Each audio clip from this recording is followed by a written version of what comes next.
보던 대로 광야의 시험, 두 번째로 말씀으로 승리하라 라는 주제였습니다. 그래, 오늘 제목대로 했는지 우리 장로님 오늘 찬송가부터 전부가 다 승리에 초점 맞춰갖고 저까지 힘이라고 줬습니다. 승리. 그런데 계속 그랬던 것 같아요. 제가 여기 지금 오늘까지 10주차 같은데 10주인데 항상 회개에 대해서 사랑에 대해서 형통에 대해서 쭉 말씀드렸습니다. 계속 말씀드렸는데 다들 좋은 주제죠. 회개, 형통. 그런데 조금씩 달랐을 겁니다. 이렇게 언뜻 듣기에 우리가 귀에 듣기에 좋은 소리는 아니었어요. 형통. 그러면 내가 바라고 원하는 대로 다 이루어지는구나. 이렇게 했던 게 아니라 뭐라고 말씀드렸죠? 형통은 내가 원하는 걸 이루는 게 아니라 나를 통해서 하나님의 뜻을 이루는 게 형통입니다. 내가 하나님의 선한 도구가 되는 것, 그래서 하나님의 자녀가 되는 것, 그래서 하나님의 구원의 백성이 되는 것, 그게 형통이에요. 그게 요셉의 형통 아니었습니까? 그래서 요셉이 가장 절망적인 순간에 감옥에 갇히고 옥에 갇히고 아주 추한 두명을 들었을 때 성경은 요셉이 형통하였더라 그렇게 말씀했잖아요. 또 회개 그러면 다 그렇게 생각해요. 그래, 맞아. 내가 아무리 죄를 지은들 그 죄보다 훨씬 큰 하나님의 사랑, 하나님의 그 은혜가 있기 때문에 어떤 죄를 짓든 간에 모두 용서할 수 있다. 이게 소위 말하는 구원파 아닙니까? 얼마나 편해요. 한국 교회 자체가 지금 구원파에 들어가 있어요. 교인들은 그걸 원합니다. 나는 회개하면 다 용서받을 수 있어. 따라서 한 번 회개했으면 끝이야. 나는 이미 구원받은 결성이야. 지금 내가 죄를 지었지만 하나님이 더 붙잡아 주실 거야. 그게 견이 아니야? 든든하면서 얼마나 듣기 좋습니까? 그런데 저는 말씀드렸습니다. 그렇습니다. 어떤 죄도 용서할 수 있는 게 하나님의 사랑이고 은혜며 그 은혜가 바로 회개를 통해서 되는 어떤 죄도 용서받습니다. 그런데 그 회개는 하나님이 받으시는 회개가 있다는 거예요. 내가 회개한다는 거, 내가 반성했습니다, 뉘우쳤습니다, 깨달았습니다. 그게 회개가 아니라는 겁니다. 하나님께 다가가서 온전한 변화를 일으키는 게 회개입니다. 그래서 회개 중에는 하나님이 받으신 회개가 있는가 하면 받지 않는 회개가 있다는 겁니다.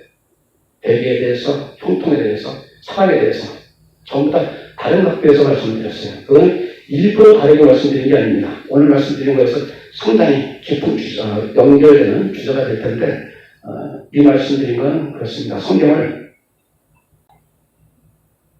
말씀으로 승리하는 것도 성경에 대한 어떤 중요한 가치, 의미를 제시하는 거죠. 그렇습니다. 말씀을 승리하는 게 기독교 신앙이에요. 그런데 그 말씀을 많은 사람들이 자기가 해석을 해요. 나름대로. 자기가 판단합니다. 그리고 자기가 판단하고 해석한 그게 하나님의 말씀이라고 해요.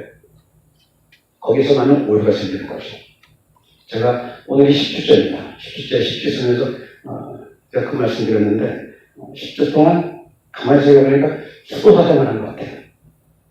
수도사. 10주 동안 서울에 있을 때는 그렇잖아요. 여러 가지 바쁜 일이 많아도 친구들도 많고 갖고 만나기도 하고 오갈 때도 많고 그랬다가 여기서는 아마 하나님도 참 하나님 뜻이겠죠. 10주 동안 한 곳도 없이 한 번 그야말로 딱 박혀서 어디 오갈 데가 없잖아요. 오갈 데가. 그리고 다른 거 신경 쓸 수 없었고 집중해서 있는 그동안에 참 아주 좋은 시간 가졌습니다만 동시에 특히나 좋았던 건 뒷뜰에 그 식물들 키우면서 하지만 제가 은혜를 받았어요. 그러다가 어저께 제가 그때 한번 말씀드렸던 것 같은데 제가 와서 아마 그 전 주인이 그 스프링 쿨러를 꺼놨나 봐요. 자기 사니까 물가 때문에 그랬겠죠.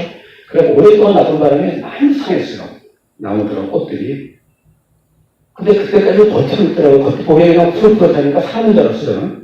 그리고 아마 여기 나무들이 좀 약간 이런가 보다 그런 정도로 알았어요. 나중에 며칠 있다 보니까 그게 아니라 겉에만 파랗지 않은 다 탔더라고. 다 죽었대요. 많은 나무들이. 근데 그게 참 안타까웠어요. 어떻게든 살릴 수 없을까 그랬고 눈동은 제일 먼저 아침에 창문 열고 가서 나가서 보고 다시 만지고 조금 말랐으면 또 물 주고 이러면서 계속 했다가 다 죽었다고 생각했던 그 나무가 계속 정말 정성스럽게 지켜보니까 살아나더라고요. 하나하나 살아나보면서 그렇게 기쁠 수 없었어요. 왜요? 제가 그렇게 무슨 예술과 혼이 있어서 나무 하나에 그렇게 감동한 건 아니겠죠. 저는 나무 살아나보면서 그걸 느꼈어요. 이게 하나님의 마음이었구나. 죽은 줄 알았는데 다 이렇게 살아나는 거, 이게 하나님 마음이 그러면서 굉장히 기쁘고 그랬어요. 동시에 아무리 직업정성을 다 써도 안 되는 게 있더라고요. 정말 직업정성을 다 썼는데 안 되고 나중에 한 5주, 오늘이 한 10주째 같은데 5주 동안을 계속 보면서 이제 안 된다, 불가능하다. 그런데도 포기하지 않고 계속 신대로 흙까지 파갖고 스프링클러 관도 바꿔보고 별짓 다 하면서 살려봤는데 안 되더라고요. 완전히 답답하고 죽었어요. 그리고 어제 톱으로 잘라내고 뿌리 뽑아갖고 버리면서 그 생각이 들더라고요. 버림받는 신앙이 있는 거구나. 아무리 지극정성을 다해도 우리가 가만히 있으면 승리하는 게 아니구나. 우리가 대단하다고 승리하는 게 아니라 내가 주여 주여 외친다고 승리하는 게 아니구나 느꼈습니다. 그렇죠. 하나님은 오래 참으십니다. 오래 참으시지만 끝까지 참으시는 건 아니에요. 하나님 참으실 때, 하나님 지켜보실 때 우리 항상 우리 신앙이 하나님께 다가가는 결단을 해야 됩니다. 오늘 설교 제목이 광야의 시험이다 보니까 그 생각이 다시 떠오르네요. 그래요, 그렇습니다. 광야의 시험은 당연히 우리는 그렇게 생각합니다. 예수께서 공생에 시작하기 전에 사탄의 유혹에 맞서 승리하신 시험이다 라고 알고 있는 겁니다. 그렇습니다. 광야의 시험에서 예수는 승리하셨고 그 승리하시고 나서 바로 공생에 시작하시면서 인류의 구원자로 문득 뜨셨습니다. 모든 이름 중에 가장 뛰어난 이름으로 예수를 썼습니다. 그런데 여러 차례 강조해 말씀드렸습니다만 우리 기독교인, 우리 그리스도인이 성경을 읽을 때 가장 중요한 하나의 원칙이 있어야 됩니다. 그 원칙은 성경에 기록된 사실을, 역사적인 사실을 아는 지식에 머물면 의미가 없어요. 2000년에 있던 게 지금 나한테 무슨 의미가 있겠습니까? 하나님의 아들이신 예수가 광야에서 시험 받은 게 나하고 무슨 상관이 있습니까? 아니, 시험 받든 안 받든 예수님은 우리는 알고 있잖아요. 인류의 구원자의 그리스도인 줄 알고 있는데 그분이 시험 받은가 봐요. 이긴 건 당연한 거 아니에요? 중요한 거는 예수께서 인간의 몸을 입고 오신 거, 그 다음에 하나님의 아들이신 예수께서 광야의 시험까지 받으신 것은 하나입니다. 예수께서 말씀하셨습니다. 제자들에게 나는 너희에게 본을 보이러 왔노라. 예수의 시험에서 우리는 우리에게 적용할 수 있어야 되는 겁니다. 광야의 시험을 통해서 우리에게 중요한 건 이 광야의 시험, 이 성경이 우리에게 전하는 메시지가 무언가, 이걸 파악하는 게 중요한 겁니다. 그래서 광야의 시험을 우리한테 적용하는 게, 그게 우리가 성경 읽는 ABCD 기본 원칙이 됩니다. 지난주에는 광야의 시험에 대해서 말씀드렸습니다. 자, 시험이란 무엇인가 말씀드렸고, 그 다음에 또 뭘 말씀드렸죠? 기억 못하시죠?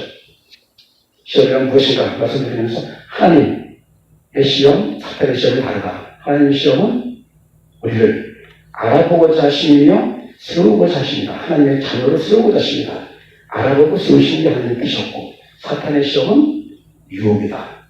유혹해서 무너뜨리는 것. 하나님의 자녀로 하나님께 다가서지 못하게, 가까이 하지 못하게 방해하고 무너뜨리는 게 사탄의 시험이다. 그 시험이 무엇인가? 라고 할 때 두 번째, 시험은 왜 한다고 그랬죠? 금방 말씀드린 하나님은 세우고자 하시는 목적이었고 사탄은 세우는 게 목적이었습니다. 그 다음 지난주에 하다가 오늘 하기라고 믿은 거였습니다. 그게 바로 중요한 우리에게 적용하는 겁니다. 하나님은 예수께서 어떻게 승리하셨는가? 예수께서 어떻게 승리하셨는가가 바로 우리가 지금 깊이 이해하고 깨닫고 적용해야 되는 부분입니다. 자, 사탄의 세 가지 시험이 기억하시나요? 첫째 뭐였습니까? 돌로 떡이 되게 하라. 그거는 단순히 재물의 시험이다. 이렇게 보지 말고 뭐라고 말씀드렸죠? 지난주에? 돌로 떡이 되게 하라의 말씀은 사람이 가장 약한 부분을 파고드는 겁니다. 사탄의 시험은. 자, 미리 전제하고 말씀드립니다. 이 사탄의 시험을 지금 예수가 받으시는 시험과 동시에 우리가 받는 시험이라고 생각하시는 말씀입니다. 그렇게 적용해서 말씀이에요. 지금 말씀드리는 게. 사탄은 시험할 때, 유혹할 때 그 사람의 가장 약한 부분을 치료할 겁니다. 예수께서 40일 동안 금식하였으면 그 배고픔이라는 건 상상을 초월하잖아요. 할 수가 없잖아요. 그때 사탄은 말합니다. 너 돌로 떠내라.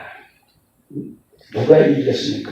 그 굶주린 상태에서 돌로 떠내서. 왜냐하면 사탄은 알고 있죠. 예수가 하고자 하면 다 할 수 있잖아요. 아니 말입니까? 가장 약한 분을 바꿔놨습니다. 두 번째는 뭐라고 말씀드렸습니까? 성전에서 뛰어내라. 성전이라는 건 모든 사람들이 우러러보는 곳입니다. 예루살렘 성전은 가장 많은 사람이 모여서 바라보는 거예요. 그 성전 꼭대기에서 뛰어내라. 네가 뛰어내리면은 뛰어내리면 다치지 않게 천사들이 네 발을 펴줄 거 있나. 그렇게 성경에 기록되어 있다. 그걸 해봐라. 했던 겁니다. 무슨 교회겠습니까? 이게. 이걸 단순히 명예고, 물론 명예라고 할 수 있겠습니다. 명예라고 하는데, 이 그거는 종교적인 성격이 상당히 강하죠. 성전 꼭대기에서 뛰어내라. 라고 했던 거니까, 이 부분을 잘 알아야 돼요. 이 부분. 아까 찬송가에서 그거 나오더군요. 의의 멸류관. 선한 싸움과 싸우고, 의의 멸류관, 의의 멸류관. 그렇습니다. 저 그거 찬송가 들으면서 헛떡 떠오른 거였어요. 우리 신앙은 의의 멸류관 쓰는 거에 그거가 있습니다. 멸류관 쓰기 전에 우리는 뭐가 있었죠? 고난이 있잖아요. 십자가를 거친 다음에 부활이 있는 겁니다. 십자가 없는 부활은 다만 신비일 뿐이에요. 예수의 십자가 있고 십자가를 이기신 부활이 있기 때문에 그게 우리 신앙이 된 겁니다. 우리는 십자가는 상관없지 않아요. 부활만 생각하고 싶습니다. 그래서 오랫동안 그랬던 거 아닙니까? 부활 구원론. 그래갖고 한동안 많이 시끄러웠잖아요. 한동안 부활 구원론으로 많이 시끄러웠습니다. 왜냐하면 십자가의 고난은 내 고난이라고 싶다. 예수께서 고난 받으셨다. 우리 죄를 대신해서 고난 받으셨다 정도로 넘어가고, 정작 원하는 건 뭐냐면, 그래, 예수께서 나를 대신해서 죽으셨다. 됐다. 오케이. 땡큐 very much. 나는 예수를 따라서 부활하는 것만 남아있다. 겁니다. 무슨 뜻입니까? 십자가 없는 부활을 요구하는 거, 고난 없는 영광을 요구하는 거, 단지 멸류관을 쓰고 사는 거, 그게 오늘날 우리 신앙 아닙니까? 그래서 한국교회가 손들이지 이렇게 살아가는 거 아닙니까? 건물은 지어 올려야 되고, 소위 말하는 사역자들은 가장 높은 자리에 있어야 되고, 많은 걸 지녀야 되고, 지위와 명예와 권력과 모든 걸 다 가져야 되고, 그런 거 아닙니까? 그렇습니다. 두 번째, 성경에 뛰어내라 했던 건 바로 멸류관을 먼저 갖고자 하는 신앙들, 이걸 시험한 겁니다. 왜 그러냐면 사탄이 왜 그걸 시험했냐면 이유는 하나입니다. 멸류관에 맞들인 자, 영광에 맞들인 자, 보상에 맞들인 자는 그 이전 단계에 고난을 겪지 않습니다. 고난을 절대 원치 않습니다. 그래 지금들 우리 많은 경우를 보면서 그렇잖아요. 성도들 고난에서 어떤 자기들이 잘못을 저질러서 또 회개하면서 다시 한번 원리로 돌아가는 걸 아무도 감당하지 못하잖아요. 왜냐하면 영광의 단맛에 이미 배겼기 때문입니다. 그거를 시험한 거예요. 만약에 그때 예수께서 그래 모든 사람 다 모이게 하라. 내가 성전에서 뛰어낼게. 그리고 모든 사람이 나한테 나를 찬양하게 하라. 했더라면 그분은 십자가에 처절한 죽음을 하지 않았습니다. 그걸 요구했다고 해서 사탄은. 세 번째 시험은 뭐였습니까? 사단이 예수를 성전 꼭대기에 데려갑니다. 데려가서 산 높은 산에 데려갑니다. 데려가서 얘기합니다. 동서남북으로 돌아가라. 얼마나 이 넓은 땅 천하만국이 보이지 않느냐. 이 천하만국과 동시에 그 모든 영광을 너에게 주겠다. 조건은 하나다. 나에게 절망하라. 나에게 절망이 모든 거 다 주겠다는 겁니다. 그거는 천하만국과 영광이라면 그리고 세상을 다 주겠다는 겁니다. 그럴 권세가 있나요? 없나요? 사탄은 있습니다. 세상의 공중 권세를 받은 자는 사탄이라는 거 아니에요. 나한테 절망하라. 모든 걸 주겠다. 라고 사탄을 유혹했습니다. 그게 바로 만몬의 유혹이죠. 저는 아까 이제 우리 아르케처치가 참 좋은 교회, 아름다운 교회, 정말 하나님이 사랑하시는 교회가 되기 위해서는 우리가 서로 사랑하는 교회, 배려하고 섬기는 교회가 된다고 말씀드렸습니다. 또 하나, 성경적인 관점에서 정말 좋은 교회가 되기 위해서는 시험 말씀드리면 사단의 시험 세 가지 이겨야 되고, 특히 마지막에 말씀드린 만몬에서 벗어나야 돼요. 만몬에서 벗어나야 돼요. 우리 신앙에 지금 우리가 신앙생활을 하고 있는 그 안에 숨어있는 건 만몬이 아니던가요? 세상의 치유와 명예, 재물 등등이 아니던가요? 여러분, 그리고 저 한번 깊이 한번 이 환의 시험이 나의 시험으로 보고 한번 생각해봐야 돼요. 나의 시험, 우리 교회의 시험. 그래서 이 시험에 진다면 나는 사탄에게 친 거다. 나는 하나님의 사역자라고, 하나님의 자녀라고 말하고 있지만 나는 하나님의 자녀인 척하면서 사실 사탄의 자녀다. 사탄의 종이다. 사탄의 사역자다. 이 나쁜 마음으로 봐야 돼요. 세상의 복, 이 복을 하나님은 마땅히 자녀에게 주기 원하십니다. 하나님은 본디 그 자녀가 풍요롭고 자유로우며 평안하길 바라셨어요. 그런데 성경은 분명히 말하잖아요. 우리 알고 있잖아요. 너희는 먼저 그의 나라와 의를 구하라. 그리하면 이 모든 것을 너희에게 더하시라. 신앙의 기본은 하나님 나라 그 의입니다. 그것이 우선이 돼야 돼요. 신앙은. 우선순위가 중요하다는 겁니다. 그런 후에 하나님께서 필요한 것, 우리에게 필요한 걸 알아서 채워줘 가시는 게 하나님의 사역의 뜻입니다. 이 세 가지 사탄의 시험에 대해서 어떻게 이기셨나요? 첫 번째 시험, 돌로 떡이 되라. 그럴 때 예수께서 신명기에 있는 구절을 인용하셨습니다. 뭘 인용하셨죠?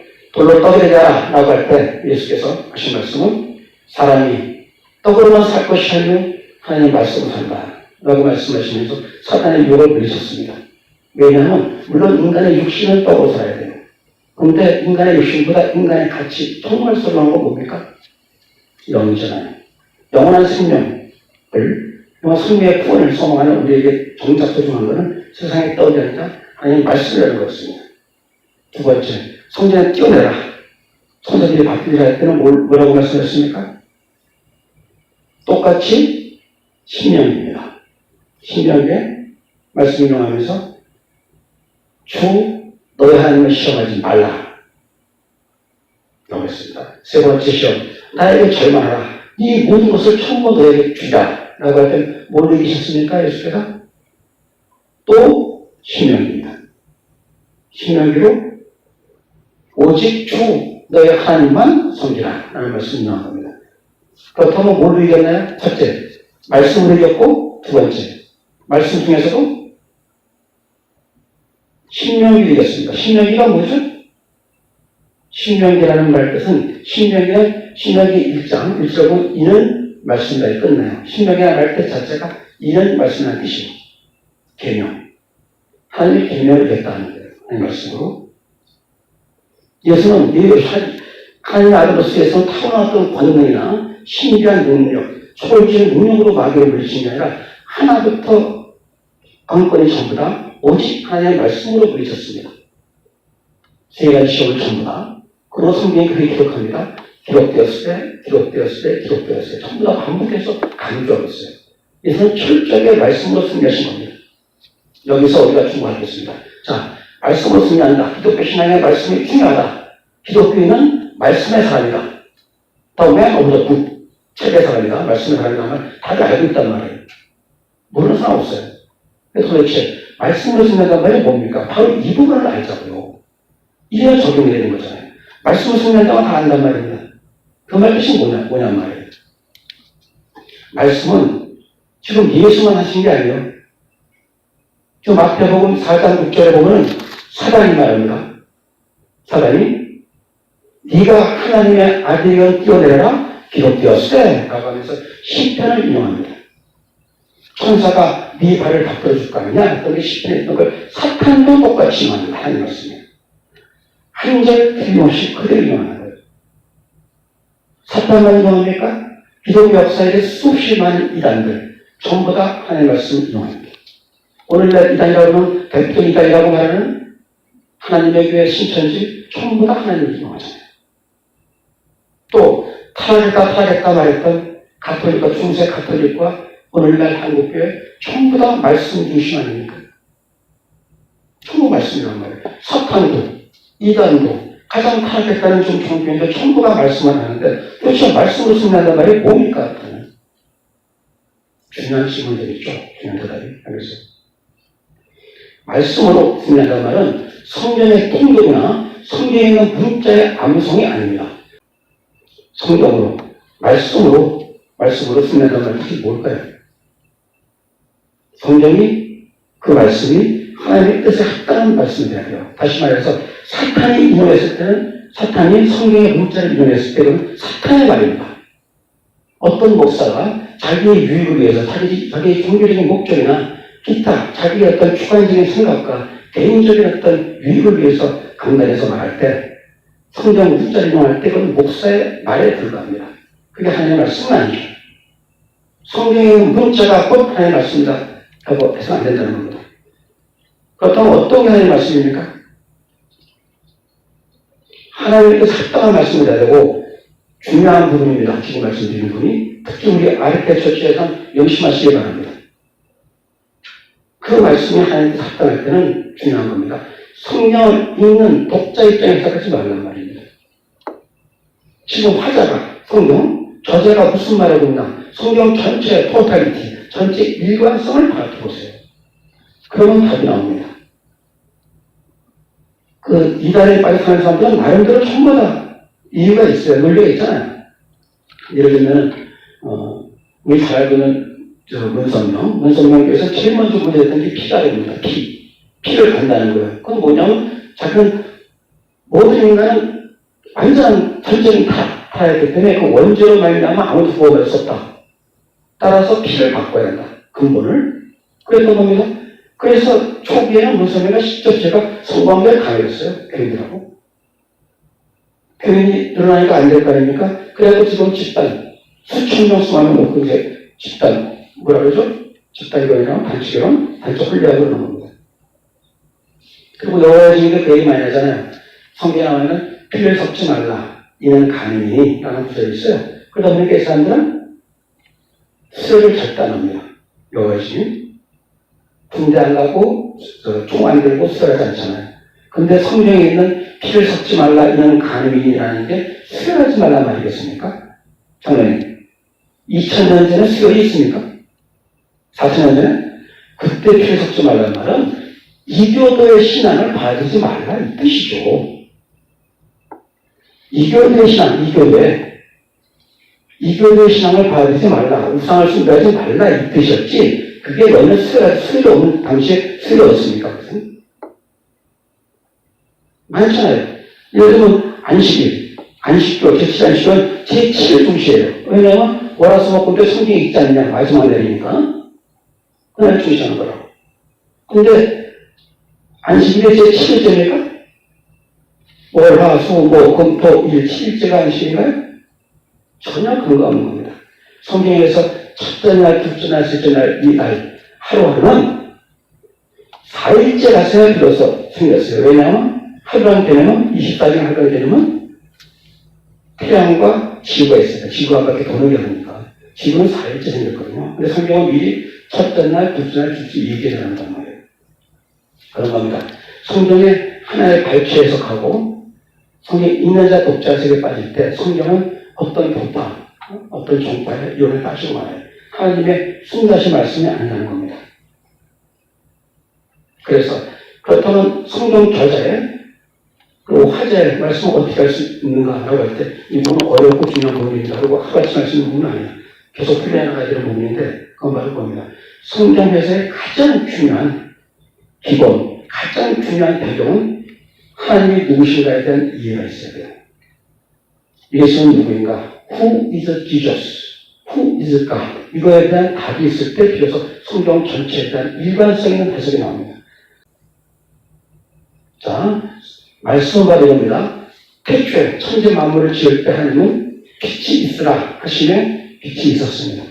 말씀은 하나님의 능력을 말하는 거예요. 두 번째, 태초에 말씀이 계시니라 이 말씀은 하나님이시니라. 그때 말씀은 뭡니까? 말씀은 하나님 자신입니다.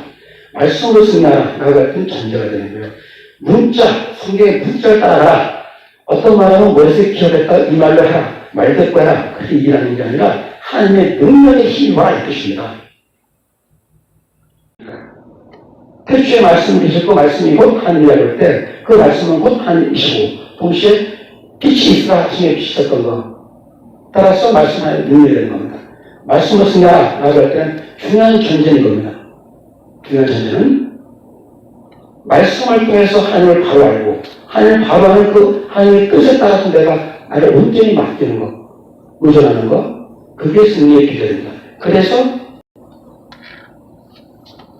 이 광야의 시험에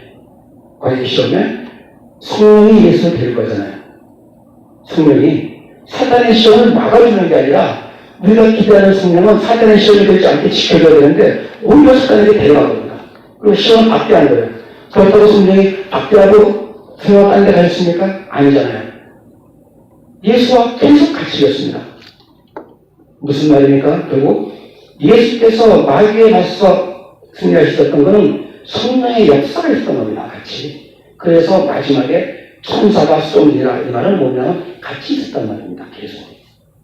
우리가 말씀을 승리한다라고 할 때 갖는 의미 정확히 이해하고 그 말은 하나님의 능력이 힘있는 겁니다.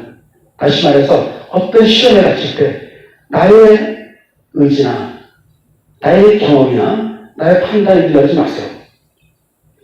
자, 예를 들어봅시다. 어떤 사람은 우리 인간의 본능적인 어떤 욕망으로 유혹한다고 할 때 쉽지 않잖아요. 이기는 거.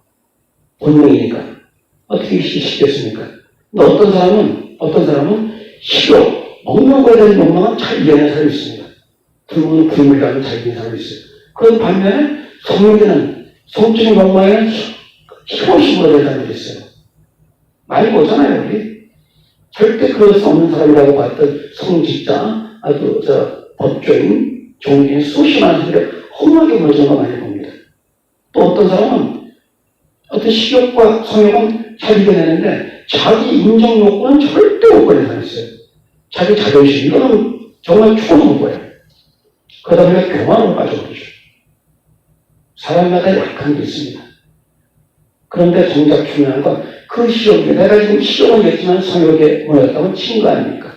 사람의 능력, 의지, 감정, 태도는 절대 모든 걸 다 이기지 못합니다. 어떤 건 이겼지만 어떤 게 무너지면 친 겁니다. 그때 우리가 온전히 이길 수 있는 게 바로 하나님께 의지하는 겁니다. 말씀으로 하나님께 의지하는 것. 그 말씀을 통해서 우리에게 말씀하시는 하나님, 우리에게 깨우치고 우리에게 계명을 주신 하나님, 그 말씀에 의지해서 내가 하는 게 아니라 내 안에 그리스도께서 이기시는 것. 그리스도의 성령이 대신 싸워주시고 보호해주시고 지켜주시는 것. 그게 승리의 비결입니다. 그래서 다시 한번 오늘도 제가 좋아하는 구절이기도 하고 여기서 반복했습니다만 우리 갈라디아서 2장 10절 내가 그리스도와 함께 십자가에 못 박혔나니 그런즉 이제는 내가 사는 것이 아니요 오직 내 안에 그리스도께서 사시는 것이라. 이제 내가 육체 가운데 사는 것은 나를 사랑하사 나를 위하여 자기 몸을 버리신 하나님의 아들을 믿는 그 믿음 안에서 사는 것이라. 그렇습니다. 오늘 인용했던 한 구절 예수께서 말씀하셨습니다. 너희가 내 안에 거하고 그 다음에 내 말이 너희 안에 거하면 예수님은 말씀으로 이루십니다. 내 말이 너희 안에 거하면 무엇인지 구하라. 무엇이 원하는 대로 구하라. 그리하면 이루리라. 이루라는 말이 뭡니까? 승리하리라. 그렇게 아닙니까? 다시 합니다. 너희가 내 안에 거하고 이 말은 뭐냐면 주께 온전히 의존합니다. 주께 나아가 그에게 의존합니다. 그 다음에 내 말이 너에게 거하면 이라는 말은 내가 말씀으로 너희에게 다가가니 내가 너희에게 하는 그 말씀 계명을 지켜 하라 이 뜻입니다. 잘 새겨들으시고 광야의 시험 말씀을 승리하다가 제했던 메시지 가슴에 새겨서 우리 신앙생활은 끝없는 시험입니다. 지금 이 시간에도 그렇고 이 시험에서 이기는 우리 승리함으로 아까 말씀드린 의의 멸류관을 쓰고 주를 악마하는 자 의의 용을 쓸 수 있도록 우리 신앙의 승리하는 신앙이 되기를 간절히 바랍니다. 마치겠습니다.